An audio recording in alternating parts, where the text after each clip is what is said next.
மரங்களின் அன்னை என்று அனைவராலும் அன்புடன் அழைத்து கொண்டாடப்பட்ட திம்மக்கா தனது 114வது வயதில் காலமானார். யார் இந்த திம்மக்கா? மரங்களின் அன்னை என்று அழைக்கப்பட காரணம் என்ன? விரிவாக பார்க்கலாம்.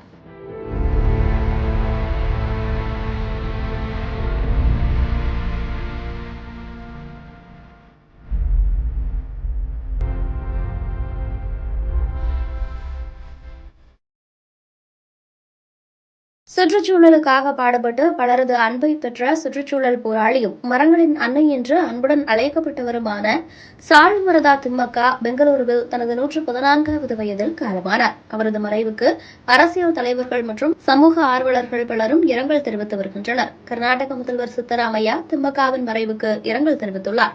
அவர் தனது எக்ஸ் பக்கத்தில் ஆயிரக்கணக்கான மரங்களை நட்டு அவற்றை குழந்தைகளைப் போல வளர்த்தவர் திம்மக்கா. அவர் தனது வாழ்நாளில் பெரும் பகுதியை சுற்றுச்சூழல் பாதுகாப்பிற்காக அர்ப்பணித்தவர்.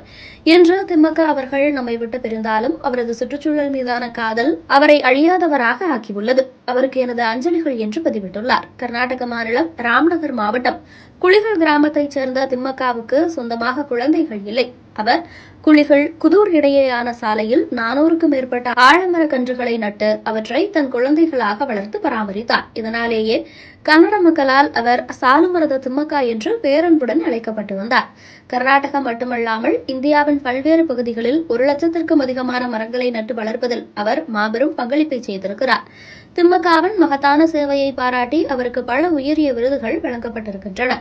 இந்தியாவின் மிக உயரிய விருதுகளில் ஒன்றான பத்மஸ்ரீ விருது 2019ஆம் ஆண்டு அவருக்கு வழங்கி கௌரவிக்கப்பட்டது. மேலும் கர்நாடக ராஜ்யோத்சவா, கன்னட ரத்னா உள்ளிட்ட பல விருதுகளையும் அவர் பெற்றுள்ளார். இவரது விருதுகளுக்கெல்லாம் மணிமகுடம் சேர்ப்பது போன்று கர்நாடகாவில் உள்ள மத்திய பல்கலைக்கழகம் அவருக்கு சமீபத்தில் கௌரவ முனைவர் பட்டம் வழங்கி கௌரவித்தது.